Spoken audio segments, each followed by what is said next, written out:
UFC 273 this weekend from Jacksonville, Florida. In the main event for the featherweight championship of the world, Alexander the Great Volkanovski taking on Chan Sung Jung, the Korean Zombie. And in the co-main event is the rematch of Aljamain Sterling and Petr Yan. It is the undisputed champion in Aljamain Sterling, well, I guess undisputed, taking on the interim champion in Petr Yan. And then maybe the biggest fight of the weekend, I don't know. We're going to see how good Hamzat Chimaev truly is. Chimaev and Burns. What a card we've got in store this weekend again in Jacksonville. And folks, if you haven't yet, make sure to hit that subscribe button down below for some more UFC here on the channel. We do one of these every single week. Let's get it going. Our first fight of the night is Julio Arce taking on Daniel Santos. For Julio Arce, currently coming into this fight off that win, or actually after the loss to Song Yadong. I was thinking of the win when he beat Andre Yol, but turned around really quickly, took on a very good opponent in Song Yadong, who keeps on winning in the UFC, and he did get knocked out in the second round. Before the Yul fight that he did win, he lost to Hakeem Dawodu, and before that beat Julian Rosa, Juicy J. Arce came into the UFC after winning the Contender Series back in 2017, turned in a victory over Dan Ige, a fight that gets forgotten about a lot, I feel like. One of Ige's first fights in the UFC, and Arce just basically dominated him everywhere on the feet. Ige just couldn't land a takedown to save his life. Shot for 13 takedowns in that fight, could only land one. Arce ended up winning the fight by unanimous decision. After that, he beat Daniel Tamor by rear naked choke and lost to Shimon Moraes after that by split decision. And then, of course, knocked out Arosa with that huge head kick. For Daniel Santos, making his UFC debut in this fight, he was scheduled to fight Timur Valiev. He was supposed to fight Marcelo Rojo, which would have been a good fight. And now he's finally getting Julio Arce. Santos, very good striker. He's looking to strike on the feet, but his last win was in Brave CF back in December of 2019. He did win by armbar, and before that, won with a huge spinning back kick win on Future FC in the summer of 2019. But we have not seen Daniel Santos since, again, December of 2019. It has been almost 3 years since he has last fought. And for Julio Arce, again, he's fought twice since then, since Santos' last fight, beating Yul and then losing it to Song Yadong. Julio Arce, I think he's got advantage on the ground at this point. I think he's got advantage on the feet. I just think all around Julio Arce is better than Daniel Santos. I just don't know how good Santos is, because this is a guy, again, who has not fought since 2019. He hasn't fought post-pandemic, and now he's coming into the spot in the UFC, taking on Arce, a guy who's been there, done that. He had a very close fight with Hakeem Dawodu, where he struck with Dawodu, and yeah, I mean, didn't get the end result he wanted in that fight, but did all right against Dawodu. He knocked out Yul, knocked out Arosa, who's second coming in the UFC, has been crazy. I just think Julio Arce is all around just better than Daniel Santos, and I'd like him to win this fight by unanimous decision. Next up, we've got Piera Rodriguez taking on Kay Hansen. Hansen jumping right back into the octagon after her last loss to Jasmine Jasdavidius in January of this year on UFC 270 in Anaheim, the Ngannou and Gall card. It was her second straight loss, and now, should she have beaten Corey McKenna? I think so. I think she probably should have won that fight. It was very close. I mean, it's razor thin. I mean, again, every time I watch that fight, I think I get a different opinion of it. Of course, Corey McKenna just came back and lost to Elise Reed, and then now Hansen's on a 2-fight losing streak. Kay came into the UFC beating Jinyu Fry, though, in her first fight. She won by armbar in the third round. She was on her way probably to a decision victory, but ended up submitting and finishing Fry in the final moments, really, of that fight. I guess there was like 3 minutes left, but still in the closing round of that one. I feel like this gets forgotten about a lot with Kay Hansen. I mean, I'll be the first to say, I've been kind of disappointed with what we've gotten out of Kay Hansen in her last 2 fights, especially because he came into the UFC off Invicta. We thought, beating Jinyu Fry, former atomweight champion in Invicta, comes in the Corey McKenna fight. She loses, even though I did pick McKenna to win that fight, just saying. But Kay Hansen's only 22 years old. I mean, she's still very young. She's still one of the youngest fighters in the UFC roster. Her and Corey McKenna. McKenna's still like 21, 22 as well. So I don't think the UFC should cut Kay Hansen if she loses this fight. Just give her another contender fighter. Give her one of the, give her some low-level opponents in the UFC. Because I don't know if she beats Piera Rodriguez. I don't know if she does. Rodriguez coming off the Contender Series win over Machado. She won that fight by unanimous decision. It was just pretty dominant by Piera Rodriguez. She was able to land takedowns. She shot for 13 of them, but still landed 3, had 5 minutes of control, was able to outstrike her opponent as well in that fight. For Kay Hansen, again, we saw in her last fight, her striking wasn't great against Jasdavidius, and Jasdavidius was able to take her down and hold her down, even though Kay Hansen couldn't get a takedown in her own right. So she was just beat to the spot, really wrestling and boxing. Yeah, Hansen had her moments late in the fight, and in the third round, yeah, she was starting to take over a little bit, but it was really just Jasdavidius winning that fight early and then, carrying that success into the later rounds, and of course, winning that one 2-1. For Rodriguez, though, this is a fighter, though, that's fought 5-round fights before. She's a former LFA strawweight champion. That's how she got the call in the Contender Series. And this, Piera Rodriguez is a good fighter, and she's got a gas tank. And yeah, Hansen does too, but I think Rodriguez is well suited to win this fight against her, be it on the ground or on the feet. It's just unfortunate because I mean, you look at Hansen's last fight, it's not great. And where should Kay Hansen have the advantage in this fight? It should be on the ground, right? But can she take down Piera Rodriguez? I do not know. I don't think she's going to be able to. So if she can't, Rodriguez is probably just going to box her up for 3 rounds. And I think that's how Piera Rodriguez is going to win this fight by unanimous decision. I think the bigger question is, what does UFC do with Kay Hansen after this? Because she's only 22. I mean, she can go back to Invicta. She can probably go win their championship. Even though 115 at LFA, a little bit, or actually, no, I was thinking LFA. She'd go to 115 in Invicta. She'd go to LFA. Any of that. I think she could be a contender down there, obviously, in those regional promotions and build her way back up in the UFC because she's only 22. I think she could benefit from that, but I don't think the UFC is going to cut her with a loss. I think they'll probably give her one more shot. But for now, unfortunately, I got to take Piera Rodriguez to win this one by unanimous decision. Next up, we have got Anthony Fluffy Hernandez taking on Josh Fremd. For Fluffy Hernandez, he had a couple different opponents for tonight's card. He had Albert Uriah first, and he was supposed to take on Dricus du Plessis, and it sucks that my guy in Dricus du Plessis will probably no longer be on this card. He's supposed to fight Chris Curtis, then Hernandez. He's supposed to fight Andre Muniz and Gaslam. He's not going to get any of those fights, which is really unfortunate. I don't know why they just didn't rebook this with Fluffy Hernandez and Dricus du Plessis, but anyway, we're getting Fremd and Hernandez. So Hernandez finally getting his opponent now. His last fight was one of the most impressive performances you can have in a fight when he beat Rodolfo Vieira. I mean, no one thought Anthony Hernandez was going to win that fight, and given that fight's over a year now, it's 14 months ago, which is a little bit concerning, but I mean, my goodness, he's losing early in that fight. It's looking like, all right, classic Rodolfo Vieira, he's just going to, he's going to win this fight, but no, Hernandez turns it around. Rodolfo Vieira gasses a lot towards just the end of the first round, and Fluffy Hernandez ends up submitting Rodolfo Vieira. Who would have thought? Yeah, he submitted Rodolfo Vieira. Submitted him with the guillotine in the second round. Tremendous stuff out of Fluffy Hernandez. And he showed his boxing in that fight. I mean, he really boxed up Rodolfo Vieira in that one. I know the fight before, he just got caught by Kevin Holland really early in Jacksonville. He got knocked out in 30 seconds. Beat Junior Young Park before that by Anaconda choke in the second round, then lost back-to-back fights. Or actually, no, he beat Marcus Perez and then beat Jordan Wright before that. Or lost Marcus Perez and beat Jordan Wright. I know the Perez loss does not look good, but and that's kind of concerning when you look at Anthony Hernandez because Josh Fremd. All right, so I watched FAC just for Josh Fremd. I mean, he's coming from LFA, obviously, and then Dana White is looking for a fight card. He's watching FAC. He is there for Josh Fremd. I know Isaac Delgarian won in the main event. I think he probably got a contract for the UFC. I'm not sure. Mikey England was on the card as well. There were some guys. Dana White was there for, but Josh Fremd was the guy. He was there. Jose Alday and Eduardo Dantas, he was there for too, but it was Josh Fremd. And Josh Fremd won the fight. He won against Joel Ballman in the second round by rear naked choke.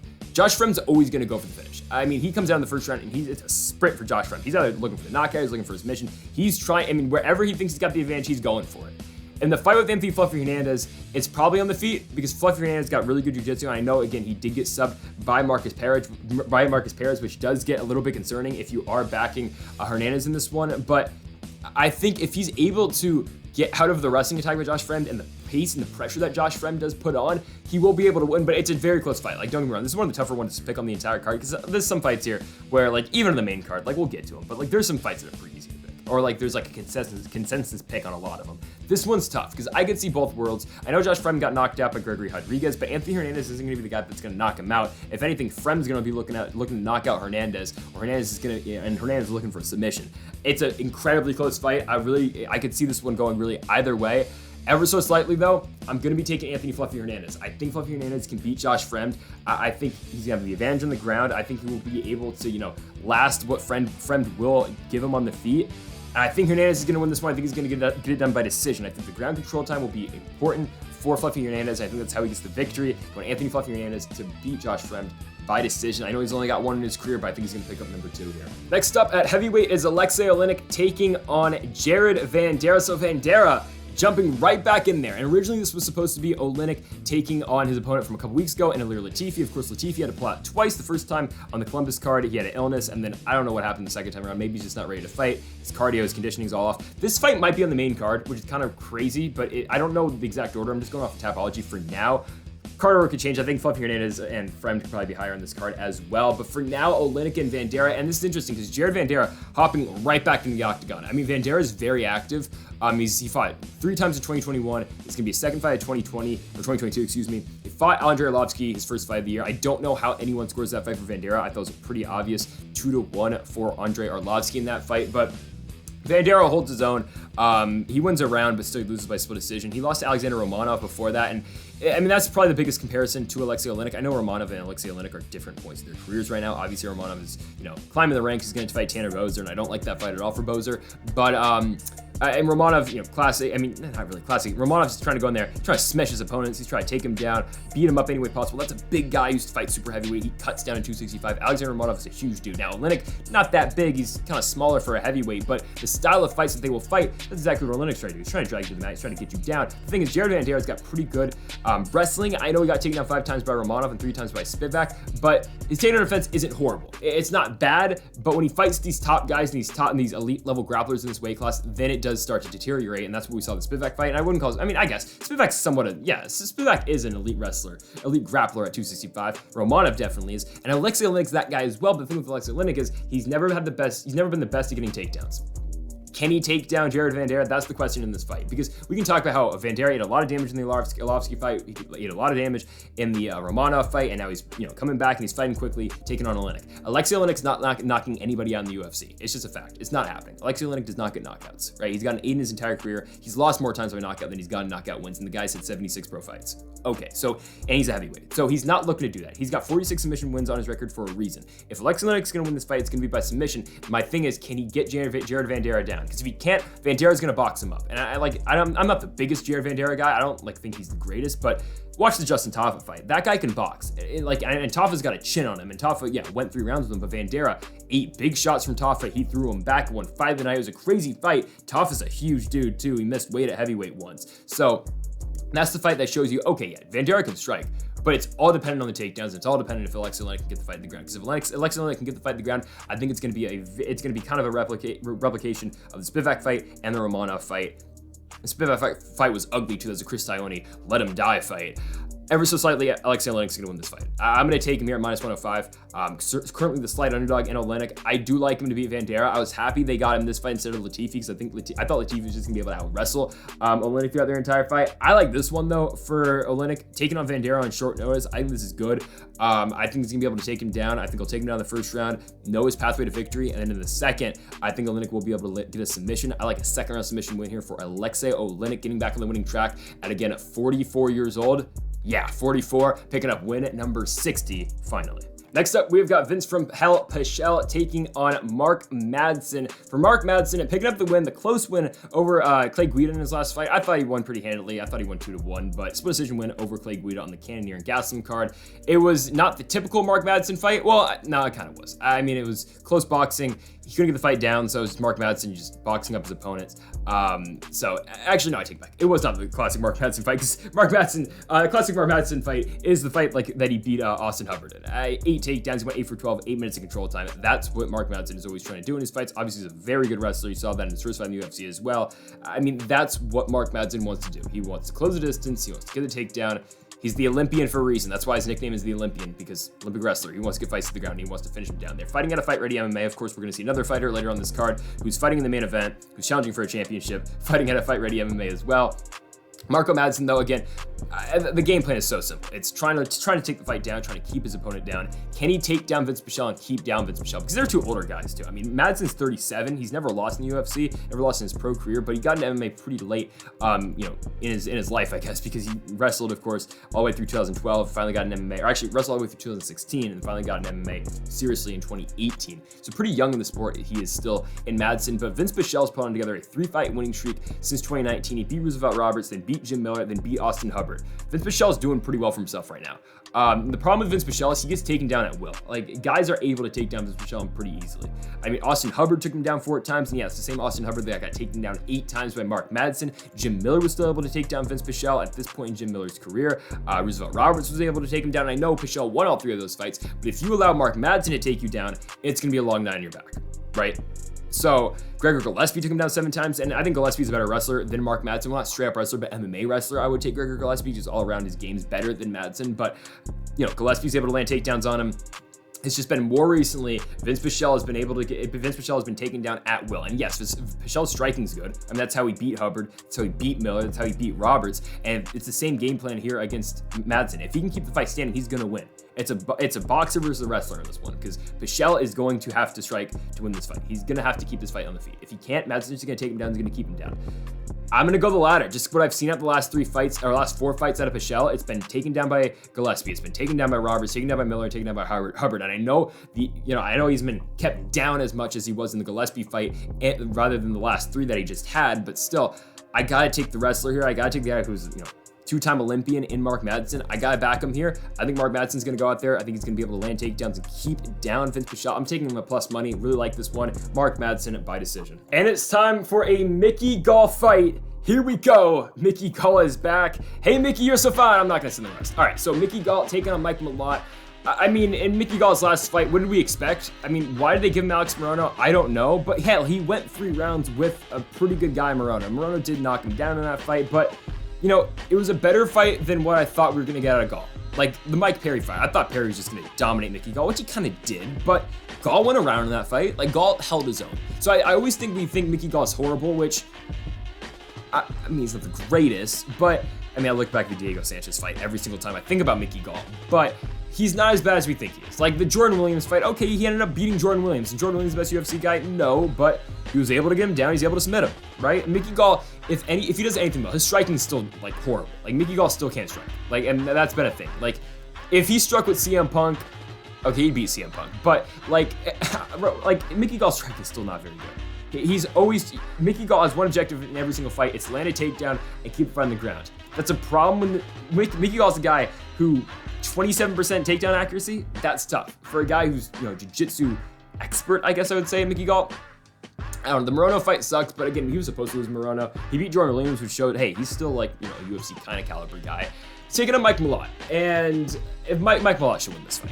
Mike Malott's good on the ground. I mean, since coming back to MMA, he won 2 fights on CFFC, and then he won the Contender Series most recently by rear naked choke in the first round. The UFC knows what they're doing with this fight because they're getting 2 guys who can grapple, and they wanted to see who's a better grappler. Even though on the feet, I'd ever so slightly take Mike Malott as well. I know we haven't seen much out of Malott in the last, 5 years? It's been 2 minutes of ring time, but still, I think his striking is slightly better than Mickey Gall. Still, if you look back at his fights before the long hiatus, like in Bellator, he had a fight.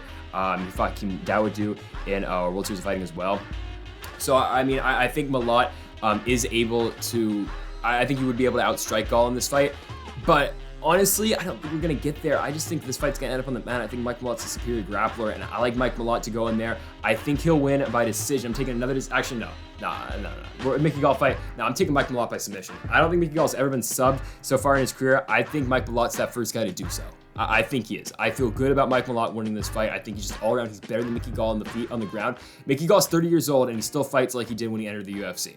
That tells you something. Mike Malott wins, he subs Mickey Gall, and he gets it done in the first round. Next up, we've got Aspen Ladd taking on Raquel Pennington. I believe this fight will be contested at 135 instead of 145, even though both of these fighters' last fights were at 145. Pennington, of course, beating Macy Chasson in a very good win for her. I mean, she was outstriking Macy Chasson to that point as well, but yeah, ended up submitting Macy Chasson in the second round. Looked very good in that fight. Surprised she's not staying at 145 because hell, at UFC's 145 women's weight class, you can get a title shot after winning 2 fights. But Aspen Ladd was supposed to take on Irene Aldana originally. Now she draws Pennington. Coming to her last fight, though, she lost to Norma Dumont. It was a main event. I know that happened. It was a main event. She ended up losing by unanimous decision. It was a terrible fight. I didn't even watch it live because, I had things to do on a Saturday night. But Norma Dumont wins that fight. She outstrikes her.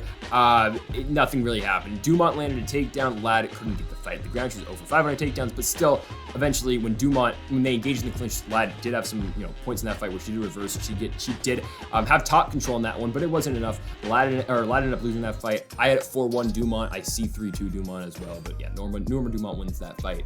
That was, Aspen Ladd's first fight in 2 years. I know she had the ACL injury. She's had the weight cutting injuries and all, weight cutting issues, and all of that. But the fight before the Dumont fight, we saw her in the fight against Yana Kunitskaya. It's a fight where she comes into the third round, she goes for it, absolutely goes for it. I know Ladd before that, in the third round, before this third round, takedowns. I mean, what Aspen Ladd's trying to do? She's trying to get the fight on the ground. She's trying to land her takedowns. She's a very aggressive fighter when it comes to the wrestling. In the third round, she just went for it, just absolutely just blitzed Yana Kunitskaya and put her down and ended up winning the fight, which is kind of crazy. She knocked out Yana Kunitskaya basically on the feet and then, of course, finished it once the fight got onto the ground. But we're looking at this one with her and Pennington. Raquel Pennington's not playing around when it comes to the feet. I mean, Raquel Pennington's a good boxer. She's a brawler. She's a classic, Sam Alvey type fighter, but a Sam Alvey type fighter that's actually good.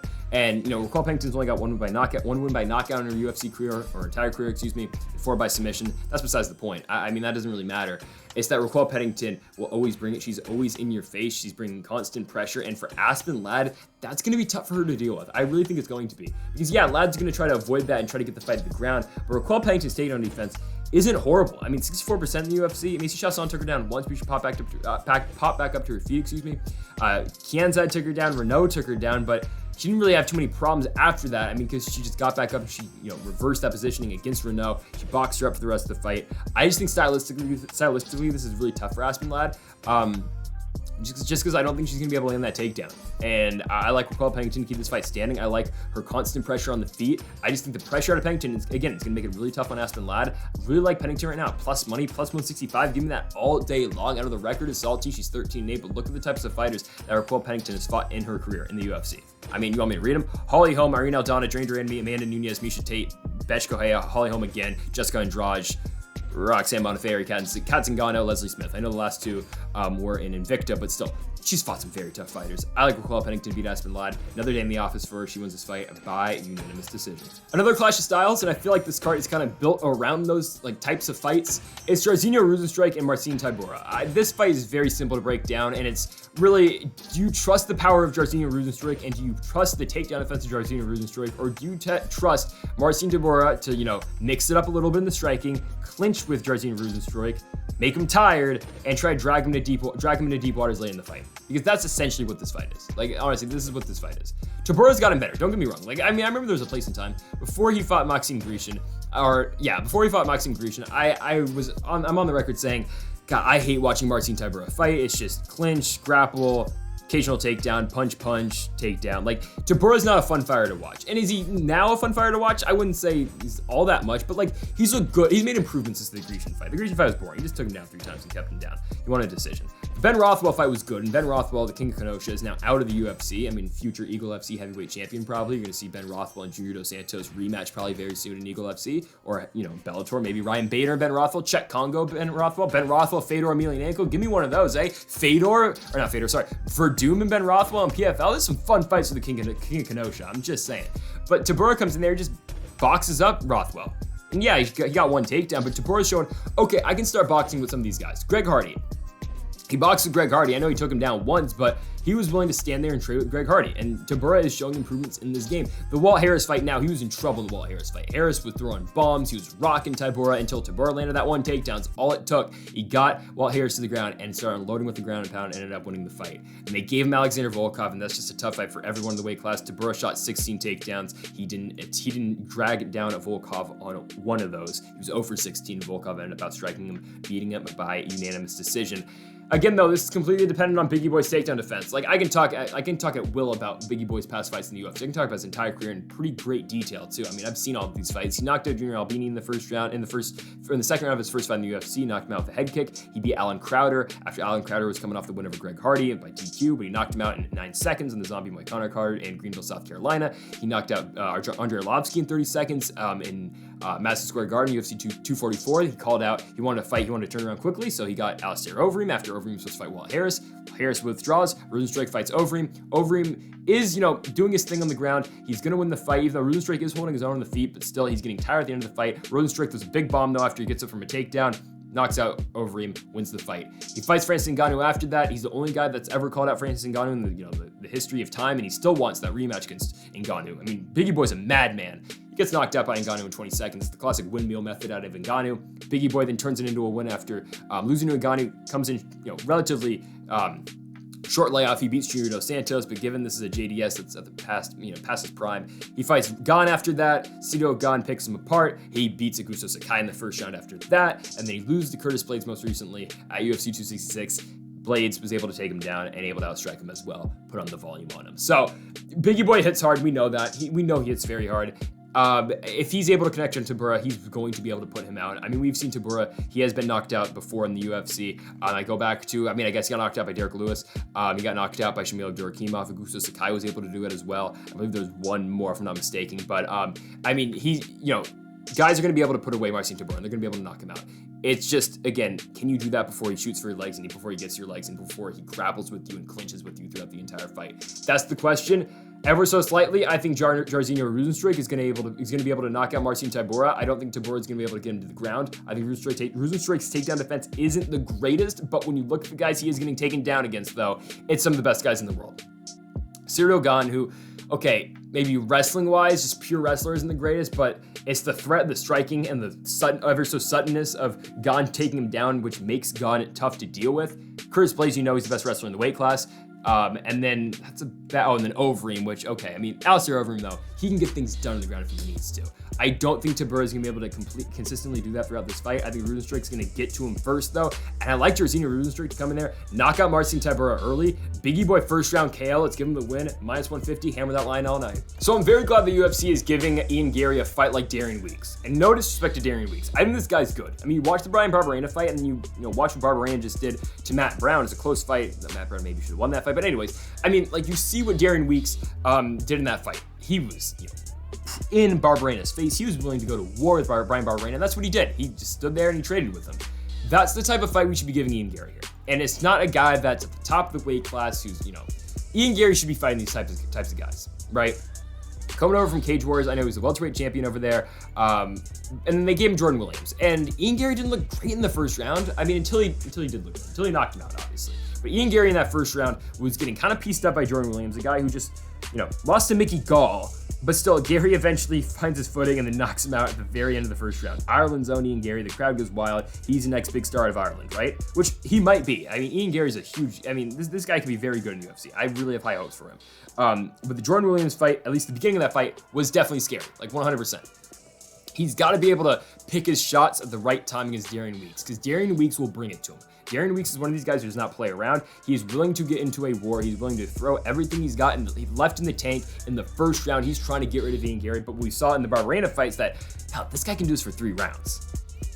But the way Darian Weeks strikes, though, is an advantage, I would say, for Ian Garry, because Garry, if he's able to sit back on his punches, fight a technical fight, because he's got the power, but if he's able to sit back and just wait and pick his spots, he should be able to put down Darian Weeks eventually and probably knock him out. So it's just all dependent on how Ian Garry fights this fight. If Ian Garry, again, is waiting, if he's cautious, and doesn't engage into a firefight with Darian Weeks, he should win. But if he gets into this fight with Darian Weeks where he's trading back and forth, it might make for a fun fight for the fans, but that's not the best way that Ian Garry can win this fight, because Ian Garry could get knocked out by Darian Weeks. Don't get me wrong, 100%. Darian Weeks can knock him out, but 100% Ian Garry can knock out Weeks as well. I mean, if he throws that right hand right across the money, like he did against, right across the chin like he did against Jordan Williams, anyone's going to sleep. And that's if he does it to Darian Weeks. If Weeks overextends, if Darian Weeks, over punches, Garry's gonna be able to catch him clean on the chin and knock him out. Because that's just how Darian Weeks fights. He's gonna leave himself open to a lot of the strikes, right? And I think Garry can definitely do that to him. I think 100% Ian Garry can do that to him. It's just how he fights. And I think Ian Garry's gonna win. Obviously, this fight's set up for him. He's my 365 favorite for a reason. Weeks the guy that will bring it to him and is a striker that's not gonna try to take him down all the damn time. So that's why the UFC are booking this fight. But I think Ian Garry wins this one. I think he's probably going to knock him out in the first round. I think he'll pick his shots pretty simply here. Wait on it. Eventually put away Darian Weeks. The hype is going to keep on growing, man, for Ian Garry. This is just another step in the right direction. I like Ian Garry at -365 to improve to 9-0 in his pro career, 2-0 in the UFC. Stay undefeated. Ian Garry, first round KO win over Darian Weeks. Here we go, Tecia Torres and Mackenzie Dern now at 115. From Mackenzie Dern, we have not seen her since that main event appearance, losing to Marina Rodriguez, and if that fight showed anything, is that, it's kind of what we thought of Mackenzie Dern. She's not the greatest at securing takedowns, but if she can get the fight to the ground, she's probably going to win. And she was very close in that second round of submitting Marina Rodriguez. She didn't, and she couldn't get the fight down afterwards after that happened, but it proved everything we thought of Mackenzie Dern. We know her striking isn't great, and when she fights these fighters that can defend the takedowns, stuff the takedowns, and keep the fight standing, she's probably going to lose. She went 1 for 8 in her takedowns in that one. But again, Mackenzie Dern's one of these fighters, like a Brian Ortega, she only needs one. She only needs 1 takedown, and that's how quickly she can pick up the win by submission. It's such a tough fight to fight. That's why a lot of fighters don't want to fight her, because it's a dangerous fight. It's a dangerous fight. You could be winning for, 12 minutes. Mackenzie Dern gets a trip. She gets the fight on the ground. All of a sudden, you're in an armbar. All of a sudden, you're in a triangle choke, and you're screwed, and you have to tap. So That's what Tecia Torres is dealing with in this fight. Tecia Torres has looked very good since she went on that big losing streak. So she lost 4 straight fights. It's 4 of the best fighters you're going to see. Jessica Andrade, Joanna Jędrzejczyk, Zhang Weili, Marina Rodriguez. I'm glad they gave her a lower level fight when she fought Brianna Van Buren. We picked that one right. A lot of people were backing Brianna Van Buren in that fight. Don't know why Tecia was an underdog in that one. We picked her by decision. She won by decision. Then she finished Sam Hughes. It was a fight where Hughes' face was all busted open after the first round. They stopped the fight in the corner. Tecia Torres picked up her first win by KO, I believe, in her entire career. And then after that, she beat Angela Hill at UFC 265. It's a competitive fight. I picked Hill, but Torres ended up winning. Just outstruck Angela Hill basically throughout that entire fight. The fight breakdown simple in this one. It's Tecia Torres got to keep this fight standing. If she can't, she's gonna lose.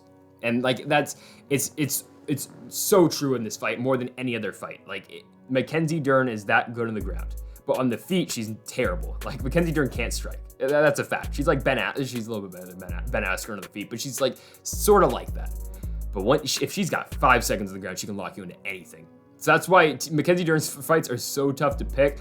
But like based on that alone, like her only needing 1 takedown is just enough for me to take her here. And I usually pick Mackenzie Dern in any fight she is in. Picked her to beat Nina Ansarov. I picked her to beat Marina Rodriguez. I know she lost. I picked her to beat Vina Janjidoba. I picked her to beat Cyphers and Marcos. I think she'll be able to win. Again, the jiu-jitsu is that good. I think all Tecia Torres' got to do in this fight is make 1 mistake, and oh boy, the fight's over. Right? I mean, it's only 1 mistake, and you're done against Mackenzie Dern.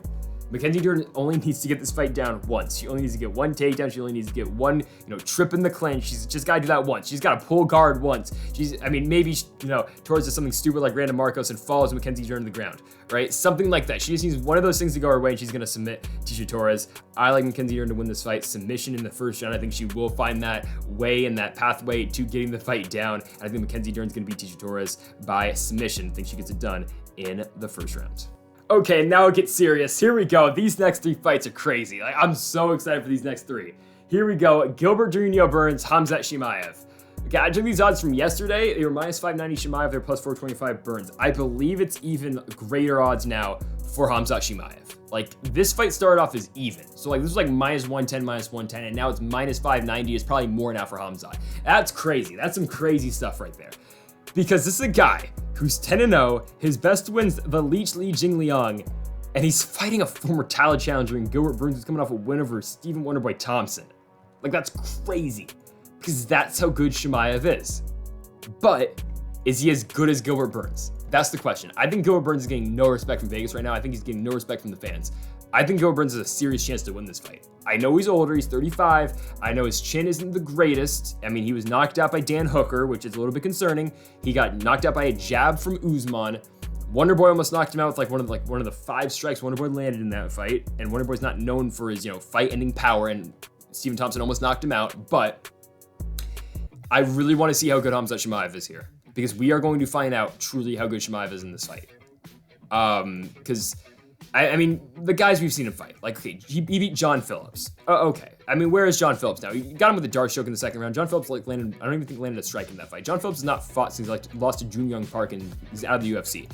Khamzat beat Reese McKee, and I think Reese McKee got rushed to the UFC too quickly. He just won on Cage Warriors most recently, a couple months ago. I think Reese McKee's gonna be a good fighter. I think they just rushed him to the UFC too quickly. I think he'll be back in 4 years in the UFC. But still, Reese McKee shouldn't be fighting Khamzat Chimaev, right? He knocked out Gerald Mearshart. Okay, Mearshard's good, but is he really, and that was at 185, is Mearshart a top 15 guy? He's not, okay? And then he finished Li Jingliang, which is a good win, don't get me wrong. He subbed Li Jingliang in the first round. Li Jingliang couldn't do anything because it was an immediate takedown by Chimaev. Ground pound, talk to Dana White, submission, rear naked choke, fight over.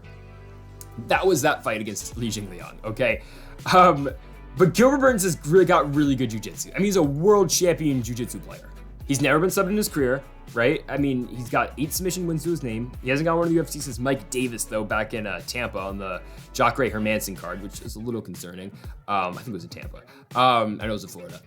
But you know how good of a jiu-jitsu game Gilbert Burns has got. In the Wonderboy fight, he said, oh yeah, don't forget about my takedowns and don't forget how good I am at maintaining top control. But now that fight does kind of sour after Wonderboy's last fight to Bilal Muhammad. And I know Bilal Muhammad's good. He's a top 7 guy in the weight class, but that fight against Wonderboy doesn't hold the same meaning that it once did before Bilal fought him because Wonder Boy was still on that run back to the championship where he was still winning a lot of fights, and now back-to-back losses to Gilbert Burns and Bilal Muhammad sucks. I don't think Wonder Boy's done per se, but again, it doesn't have the same effect that it once did. Of course, Burns' win over Wonder Boy. He beat Tyron Woodley at the end of Woodley's career, but again, Woodley lost to Jake Paul, so I don't really want to say anything about that fight. He knocked out Damian Maia. He did what he was supposed to do because Maia did take him down, but Burns was able to get back up, and then eventually when he got back up, knockout fight over. Burns has a lot of power, man. Burns has got a lot of power. I think that's something that we got to think about against Chimaev here, because we haven't seen him against a guy the caliber of Gilbert Burns. We haven't seen him against a guy who's got the jiu-jitsu caliber that Gilbert Burns has got. He hasn't fought anyone that's got, I wouldn't say Gilbert Burns has got the best takedown defense, so I'm not going to mention that, but he hasn't fought anyone that's got the power that Gilbert Burns got it too. Like, Gilbert Burns has got power. He knocked down Kamaru Usman in their fight, right? I mean, he knocked down Usman. I think they called it a slip officially, but it was a knockdown. He knocked down Usman. Just like the same way that Colby didn't take down Usman, right? So, like, Burns has got heavy hands, man. He's got heavy hands, and I think that could offer something very different to Chimaev. But I think Hamza Chimaev's still gonna win. Oh, I said it. I think Chimaev's still gonna beat him. Like, I try to make the case for Burns. I think I try to make the case basically, this is how I break down Chimaev fights. I always try to make the case for his opponent because I know how good Chimaev is. Like, I made the case for Reese McKee. I didn't make the case for John Phillips because we all knew Phillips was gonna get smashed. I made the case for Jared Mearshart. I made the case for Li Jingliang. I made the case for all three of those fighters.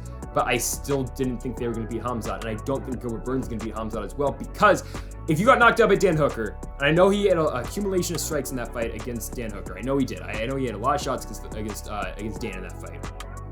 But he got knocked down in 2 minutes. I know Hooker kind of blitzed him, but he got knocked out in 2 minutes to Dan Hooker at 155. Hamza Chimaev's a guy who knocked out Jared Mearshart cold at 185. I don't think Chimaev's even going to go to the ground here. I think we're going to see a striking fight because I don't think this fight's going to last that long. I think Hamza Chimaev's going to knock him out in about like a minute. I think it's going to be a crazy fight. It gets the crowd going. It's going to solidify that Chimaev's getting Usman or Edwards next, or maybe if Usman retires, Chimaev's going to be fighting like Colby Covington for the vacant championship. And give me that fight, please, because I think that's a very tough fight for both guys in that one. Like, honestly, I know Hamza probably be a big favorite, but I think Colby offers a lot to Hamza. A lot of these guys don't, because I don't think Chimaev's going to be pushing to deep waters in this fight. I just don't think he will, because I don't think Gilbert Burns is going to try to take him down. I think Gilbert Burns is going to try to strike with him. And I think that's a problem, because I think that's where Chimaev's the best advantage, because Gilbert Burns' chin's not all there, man. Again, Usman knocked him out with the jab. I know Usman's got power, but he doesn't have the best chin in the world. Does Burns. I think Chimaev's gonna be able to touch him with a big right, like he did, right straight, like he did against Jared Mearshart. I think he's gonna fold him. I think he's gonna knock him out in the first round. It sucks. My only thing in this fight, though, is I hope we are going to see how good Hamzat's chin is, because I think Burns is gonna hit him more than once. There. I think he's gonna get hit in this fight, because Chimaev has not been hit in the UFC. He's been hit a total one time in the UFC. It was the John Phillips fight. Phillips landed one strike on him before he got taken down. Okay? We are going to see Hamzat get caught here, because I don't think immediately he's going to go for a takedown because of the jiu-jitsu Burns has got off his back. Maybe he will, because he's a madman, and maybe he'll just go in there and just absolutely ground and pound the crap out of Gilbert Burns once he does get to the ground, which is entirely possible. But I think we're going to see him get hit a little bit. I think Burns is going to offer some power, but I think Hamzat's going to walk through it. I think he's going to, pull down his strikes, and I think he's going to knock out Gilbert Burns. I think he's going to get done in the first round. Yeah, the hype train keeps going. The Hazmat train keeps going. Hamzat Chimaev, first round knockout. See you later, Gilbert Burns. Okay, co-main event time for the Bantamweight Championship of the World. It is the Funk Master Aljamain Sterling versus Petr Yan. It is the rematch of the championship fight from last year, from last March. They will do it again. Aljo's been champion for over a year, and he has not defended that championship once. He's had injuries. He's had problems with his neck injury, and he hasn't been able to fight, in over a year. So I'll talk about the first fight ever so slightly, or I'll talk about the first fight a little bit here. I picked Aljamain Sterling to win. I thought Aljamain Sterling was going to come in. I thought he was going to submit Petr Yan in the first round. I was that convinced that Sterling's jiu-jitsu was that good, because we hadn't seen anyone, we hadn't seen Yan against the caliber jiu-jitsu player that Sterling is. Because I'll talk about this real quick. Don't underestimate how good of a fighter Aljamain Sterling is. Don't do it. Because Aljo is good. Aljo had zero problems with Corey Sandhagen, and he subbed him in a minute. Aljamain Sterling dominated Pedro Munoz on the feet. He dominated Jimmy Rivera on the feet. That fight wasn't even competitive. He dominated Cody Stamann on the ground. This guy is really good. Aljamain Sterling is one of the best fighters in the world. He may be the best fighter in the world if it wasn't for Petr Yan. Now, talk about the first fight. I had round one going to Aljo. I had round two going to Aljo. I had 3-4 Yan. Yan was on his way to win the fourth round. So we're likely going to have it 2-2 going to the fifth. Again, Yan was going to win that fifth round. Basically everybody knows that, but Aljamain Sterling did fight an okay fight in that one. I know he tired after the first 2 rounds, but this is all I have to say about this fight. If Aljamain Sterling can replicate can duplicate what he did in those first 2 rounds and just keep his cardio going into the 3rd round and win that 3rd round, he can win the fight. Like, I think Aljo shouldn't be this big of an underdog, because I think there's a serious way Aljamain Sterling wins this fight. He wins the first 2 rounds. He does exactly what he did in the first fight. He just constant pressure on the feet. He wins the 3rd, and then he just survives the last 2. Just barely survives the last 2. He banks the first 3 rounds. He retains the championship. I think there's a serious way Aljamain Sterling can win this fight, because that's what he did in the first fight. He won the first 2 rounds. He couldn't win 3 and 4, but you know, I think there's a way he can win this one. The problem is Piotr Jan is so good. I mean, this guy is dangerous, man. That guy he's a problem. Piotr Jan is a problem. And there's nothing else to say. The guy's an issue in the weight class. He is an issue in the weight class. You look at the Corey Sandhagen fight. He dominates Corey Sandhagen on the feet. And I know, okay, yeah, Aljo subbed him in the first round. He didn't have a problem. A little bit different, though. Jan stood with him, and Jan dominated a guy that hasn't been dominated so far in the feet in the UFC. And I know it was a competitive fight. I know Sandhagen probably won the first, maybe. I don't know. But Jan won 49-46 at the very least. Aljo fought a better fight, given, yeah, he did. Aljo technically outstruck Piotr Jan in their first fight, even though Jan took him down 7 times and Aljo only took him down once, and that's where we thought Aljo had the advantage on the ground through the takedowns, and he didn't. But, I mean, you get what I'm saying, right? Like, I think Aljo can win. I think there's a chance he could, but I don't think he's able to take down Jan. Like, maybe he'll land 1, but I think Jan's a better wrestler. Like, I think he is. Like, MMA wrestler, I think he's a better wrestler. I don't know how Aljo can get him down. I think Aljo's best pathway to win this fight, though, is on the feet, and it's the pressure and the volume that the Funk Master does bring, and that's how Aljo fights, right? It's the pressure on the feet, and if he can get to his opponents and eventually catch him off guard, the takedown, that's how he wins. Maybe, I mean, who knows? Who knows? If Aljo's not hurt at all, if he's not dealing with any neck pain anymore, maybe it's a whole different Aljamain Sterling that offers a lot more to a Piotr Jan than we think. And I think he will. I think this fight's gonna be a lot closer than the first fight. I think Aljo's gonna win rounds in this fight. I think Aljamain Sterling's gonna win the first round. If he doesn't get knocked out early, I think Aljamain Sterling will win the first round. And I think he might even win the second. I think the biggest round of this fight's the 3rd round. Because if Jan can win that one, he's gonna turn it, and then he's gonna win the last 2. So, I mean, that's basically how this fight works. We know Jan's one of the best strikers in the weight class. I just think that, I mean, pure striking Jan's better, but it's the pressure that Aljo will bring early in the fight that will give Jan some problems. But on the ground, like, I don't think Jan's going to be, fighting for takedowns in this one. That's just not how he likes to fight. I know he took down, I know he took down Jose Aldo once, but I don't think that's how Jan wants to finish Aljamain Sterling. I think Jan wants to strike with Aljamain Sterling because he legitimately hates this man in Aljo. So I think we're going to see boxing. And I think Aljo's going to land early. But I think Piotr Jan's going to win the 3rd round. I think that's going to be the round that's going to turn the fight. I think Aljo's going to shock some people by winning the first 2 rounds. It's going to be like, holy crap, Aljo's winning the fight. And again, it pains me not to pick Aljamain Sterling because Aljamain Sterling is one of my favorite fighters. The guy in the main event's one of my favorite fighters too. But I can't pick against Piotr Jan. I can't do it. I believe in Aljo. I think there's a chance he can win this fight. I'll be cheering for Aljamain Sterling. If Aljamain Sterling beats Piotr Jan, there's not going to be a man on this earth happier. I will be very happy if Aljamain Sterling can win this fight. I just don't think it's going to happen. I think Jan's going to win the 3rd round. I think he's going to win the 4th. I think he's going to win the 5th. I think Jan's going to win 3-2 unanimous decision. I don't think it's the last time we see these 2 fight. I don't think it's going to be, because I think all Aljo's got to do is win 1 more fight. And I think he's back to this point because I think he will be competitive with Jan. I think it's because there's a rivalry there, and the UFC loves their trilogies, right? But I think the belt's going back to Jan. I think it is. I mean, you watch the Sandhagen fight. Tell me that guy's not the best boxer in the UFC. I mean, it's tough to dispute that fact.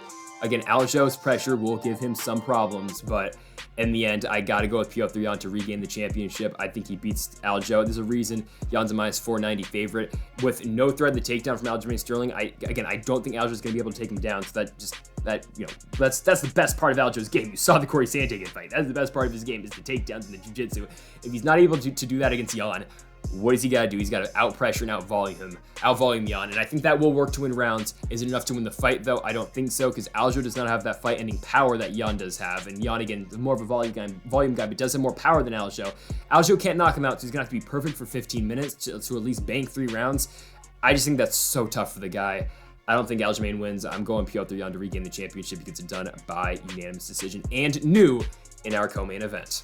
Main event time for the featherweight championship of the world. Alexander the Great Volkanovski taking on Chan Sung Jung, the Korean Zombie. My goodness, the odds are very tilted in this fight. Minus 760 for Volkanovski, plus 525 for the Korean Zombie. Okay, I'll tell you how simple this is. Korean Zombie has 5 minutes to win this fight, maybe 10.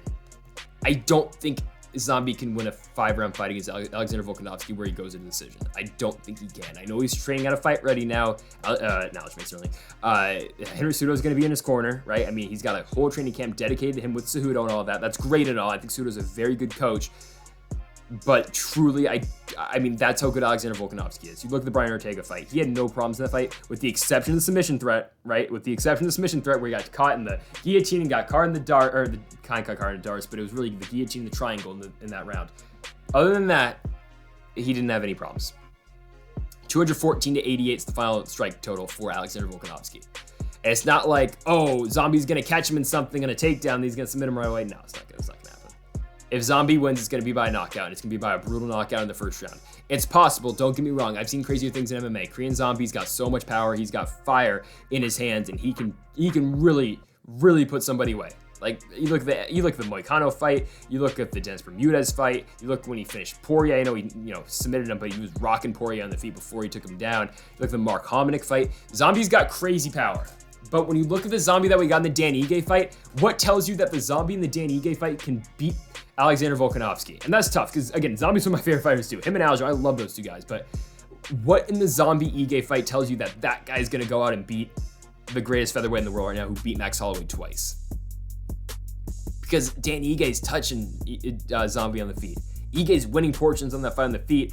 It was the takedowns that won that fight for Zombie, and it was the takedowns that changed Zombie's luck in that fight and ended up winning him the fight, because he was able to take down Ige in important moments of that fight and keep him down and ended up winning the decision 4-1 on some cards, 3-2 on others. That's how Zombie beat Ige. He's not going to take down Alexander Volkanovski, because Volkanovski's defensive wrestling is very good. Ortega couldn't do it, and even when he did, eventually Volkanovski reversed position, got back to his feet, and ended up working the ground and pound from like the stat guard, right? So I don't think that's good if you're looking at Zombie, because again, if we want Zombie to win, it's going to be through striking. It's going to be through the power. It's going to be through the knockout hands that he does have. That's a problem though, because Volkanovski's seen those guys. He saw Jose Aldo, he neutralized the storm. He saw Chad Mendes, who has a lot of power. Volkanovski ended up knocking him out in the second round. Max Holloway doesn't have the most power, but he's such a volume striker. He's such a good striker who can go 5 rounds. Volkanovski weathered the storm and ended up outstriking him. The thing is, Zombie's got to touch him early. Zombie's got to knock him out. Like, again, I think Zombie's got a 5-minute window in this fight. I think he's just got to go for it in the first 5 minutes. If he doesn't get in those first 5 minutes, just accept, probably not going to be the world champion. He's got a shot, because the Korean Zombie, again, has got so much power. But you just look at the striking at Alexander Volkanovski. You go watch those 2 Max Holloway fights. The guy fights such a technical fight. I know he gets hit a lot in that fight, but when you compare the numbers that Volkanovski got hit in the fight against Max Holloway, especially the second fight, he got hit only 102 times with Max Holloway. Compare the other fights, the Holloway fights against Rodriguez, against Cater and all them. That's nothing. Like, Volkanovski rarely gets hit. And again, it only takes one from the Korean Zombie, because if anything that the Zombie does have, he has the most power probably at 145 right now. That's a fact. That is a fact. The Zombie's got the most power. But as long as Volkanovski can avoid that in the first round, maybe he'll even drop the first round. But if he can just, weather the storm. I know Zombie's got cardio. I know Zombie, can go 5 rounds. He's done it many times. And one of Zombie's talking points is, hell, I've been in main event fights more than Alexander Volkanovski's been in, which is true. Yeah, Volkanovski's only been in 1 main event fight, but he's fought 5 rounds 3 times because of 3 title fights. But yeah, that is a fact. Volkanovski's only been in 1 main event. This is his second. Zombie's been in main events ever since he lost to Dustin Poirier, ever since he beat Dustin Poirier. So, I mean, he's been in main events for a while. He's like 9 straight now for Zombie, because he's such a big, Zombie's a huge draw, obviously in Korea and all that too. So I get that. Zombie saying, okay, yeah, I can fight 5 rounds. I've done it more than he has, which is a fact. But the Alexander Volkanovski that we saw in the both Max Holloway fights that went 5 rounds and the Brian Ortega fight that went 5 rounds, what's telling me that Zombie's got a clear advantage in the cardio? Like, maybe he does. Yeah, maybe Zombie is just got better gas tank than Alexander Volkanovski, but it's very marginal. It's not going to be by much, right? I got to take Alexander Volkanovski, because I don't think Zombie's takedowns are going to be too effective in this one. I don't really see the point in him shooting takedowns all that much at Volkanovski. I think Volkanovski's going to be able to keep this fight standing, and I think he's just going to outbox Chan Sung Jung for 5 rounds. Zombie's chin at this point of his career isn't the greatest. He does get hit more than he used to. I mean, Dan Ige kind of touched him up a little bit. So could Volkanovski finish him? 100% he could, but I think I'm going to take the safe pick here. Alexander Volkanovski in his last 4 fights, they've all ended by decision. I think this one will as well. I like Alexander the Great Volkanovski to beat Chan Sung Jung, the Korean Zombie, by unanimous decision. I think Zombie might have a chance to knock him out early, but I just can't bank on the 5 to 10 minutes that Zombie does have to win this one. Volkanovski all day, though, win 3-4-5 at the very least, similar to what Jan and Aljo's got. I like the champion, Alexander Volkanovski, to retain his gold, move on probably to the trilogy with Max Holloway. That's probably what's next, because it's originally supposed to be Volkanovski Holloway 3. Of course, Zombie stepped in. Not that short notice, because Holloway dropped out pretty early in that fight, but I think that's definitely what's next, Volkanovski Holloway 3. All I'm saying, though, man, is Alexander Volkanovski is a tough guy to beat. He's one of the best champions in the UFC, one of the best pound-for-pound guys in the world. I think, again, it's going to take a huge shot from Zombie to put him away early, but I just don't think it's going to happen. And still, Alexander Volkanovski, your UFC featherweight champion. And folks, thank you all for watching this UFC 273 preview and predictions video. If you haven't yet, though, make sure that subscribe button down below for more. Be on the lookout for more UFC coming next week on the channel as well. We do one of these every single week, so be on the lookout. Thanks for watching, and Mamba forever.